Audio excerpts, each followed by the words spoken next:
వినాయక చవితి ఉత్సవాలను సాంప్రదాయబద్ధంగా జరుపుకోవాలని గణేష్ ఉత్సవ సమితి రాష్ట్ర కార్యవర్గ సభ్యుడు బుగ్గన చంద్రమౌళీశ్వరరెడ్డి తెలిపారు. శ్రీ గణేష్ మహోత్సవ కేంద్ర సమితి ఆధ్వర్యంలో పట్టణంలోని గణేష్ మండప నిర్వాహకులతో సమావేశం నిర్వహించారు. ఈ సందర్భంగా శ్రీ గణేష్ మహోత్సవ కేంద్ర సమితి సభ్యులు మాట్లాడుతూ, ఈ నెల 27 నుండి 31 వరకు జరిగే వినాయక చవితి ఉత్సవాలను మండప నిర్వాహకులు సాంప్రదాయబద్ధంగా నిర్వహించాలని తెలిపారు. భక్తి పాటలతో కార్యక్రమాలు నిర్వహించాలని తెలిపారు. జిల్లాలోని అన్ని ప్రభుత్వ శాఖల అధికారులు సహకరించాలని కోరారు.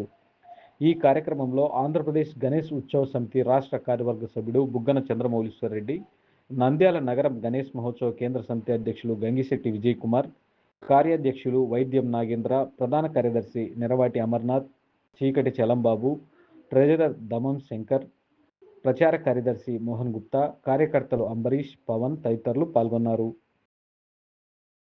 2025 సంవత్సరం ఆగస్టు 27 తారీఖు జరుపుకుంటున్న మనం భారతదేశానికి సంబంధించిన హిందూ సామాజిక ఉత్సవమైన వినాయక చవితి పండుగ కార్యక్రమం ఈరోజు నంద్యాల పట్టణంలోని ప్రజలందరూ ఈ కార్యక్రమం జరుపుకోవాలని, అలాగే జిల్లా వ్యాప్తంగా ఉన్న అన్ని మండల కేంద్రాలు, అన్ని తాలూకాలలో ఈ కార్యక్రమం సజావుగా చేసుకోవాలని కోరుకుంటున్నాము.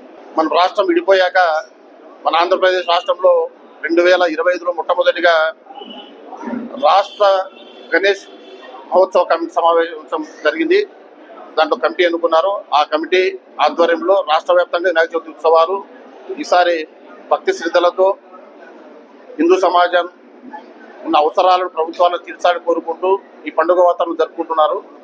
రాష్ట్ర కమిటీకి అనుబంధంగా జిల్లా కమిటీకి అనుబంధంగా పట్టణ కమిటీ, ఈ ముగ్గురు సమన్వయంతో వినాయక చవితి ఉత్సవాలను సంప్రదాయబద్ధంగా భక్తి శ్రద్ధలతో జరుపుకోవాలని, అలాగే మండప నిర్వాహకులు కూడా ఏ సమస్యలు వచ్చినా జిల్లా వారు అందుబాటులో ఉన్నారు, పట్టణ కమిటీ వారు అందుబాటులో ఉన్నారు, అలాగే రాష్ట్ర కమిటీ వాళ్ళు అందుబాటులో ఉన్నారు. కాబట్టి ఎవరికి భయపడకుండా, మనం తప్పు చేయకుండా ఈ వినాయక చవితి ఉత్సవాలను ప్రభుత్వ సహకారంతో, పోలీసు సహకారంతో వారికి సహకరించి మన కార్యక్రమాలను పూర్తి చేసుకోవాలని, మండప నిర్వాహకులు ఒక ఎలక్ట్రికల్ విషయంలో కావచ్చు, లేకపోతే నిమజ్జనంలో నీటి విషయంలో కావచ్చు, ఈ మండపాలు నిర్వహించిన జాగ్రత్తలు పాటించి ఎటువంటి ఇబ్బందులు, నష్టాలు, ప్రాణనష్టాలు కలగకుండా జాగ్రత్తగా ఈ ఉత్సవాన్ని అందరూ జరుపుకోవాలని కోరుకుంటున్నాను. దీనికి ప్రభుత్వ సహకారం ఉంది.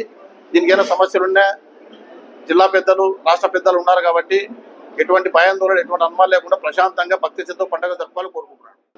ఈరోజు నంద్యాల పట్టణ కార్యనిర్వాహకుల విగ్రహాల కార్యనిర్వాహకులందరినీ ఆహ్వానం చేయడం జరిగింది. వారి మా గణేష్ కేంద్ర సమావేశం తరఫున ప్రత్యేక ధన్యవాదాలు తెలియజేస్తున్నాం. ముఖ్యంగా కార్యనిర్వాహకులు తెలియజేయడం ఏమనగా, ఈ 5 రోజులు 27వ తారీఖు వినాయక చవితి పండుగ సందర్భంగా, 31వ తారీఖు నిమజ్జన సందర్భంగా అందరూ ఈ 5 రోజుల నిమజ్జన కార్యక్రమాన్ని భక్తి శ్రద్ధలతో వినాయకుడు పూజించి ఎటువంటి ఆటంకాలను కలగకుండా దైవభక్తితోనే పూజలు చేయాలని కోరుకుంటున్నాం. మన ఏ ఇతర కార్యక్రమాలను కానీ వినాయకుడు కూడా చేయకుండా భక్తి పాటలు, భక్తి శ్రద్ధలతోనే చేయవలసిందిగా కోరుతున్నాం. గత కొన్ని ఏళ్ల కిందట కొన్ని అసాంఘిక కార్యక్రమాలు జరిగాయని పోలీసు వారు తెలియజేశారు. కానీ అటువంటి అసాంఘిక కార్యక్రమాలు చేయకూడదనేసి మరొక్కసారి కోరుకుంటూ ఈ అవకాశం ఇచ్చిన పెద్దలందరికీ నా ధన్యవాదాలు తెలియజేస్తాను.